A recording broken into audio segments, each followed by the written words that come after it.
யார பார்த்து? சிவபெருமான பார்த்து. உனக்கும் போக்கிடம் கிடையாது, எனக்கும் போக்கிடம் கிடையாது, இங்கதானே இருக்க போறோம், சாப்பிட்டுக்கிட்டு சொல்லுப்பா. இல்லையா, நான் சொல்லியே ஆகணும். அந்த ஏழை சிரித்து கொண்டே சொன்னார், என்ன பெருசா சொல்லிட போற, நீ யார், அவ்வளவுதானே, நான் சொல்லவா, நீ பரம்பொருள், இங்கு கோயில் கொண்டிருக்கக்கூடிய காசி விஸ்வநாதன், நீ சரிதானப்பான்னா. இறைவன் ஆடி போயிட்டான். ஞானிகளாலும் கண்டுகொள்ள முடியாத என்னை மகனே நீ எப்படிப்பா கண்டுகொண்டாயின்னா. அந்த ஏழை சொன்னா, இந்த ஊர்ல யாருமே என்ன மனுஷனா பார்க்க மாட்டாங்க ஐயா, என்ன பார்த்தா 100 அடி தள்ளி போயிடுவாங்க.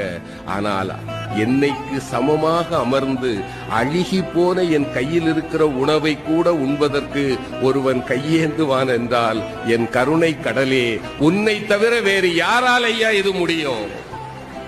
நீ என் முன்னே வந்து அமர்ந்த போதே நான் கண்டுகொண்டேன் நீ யார் என்று.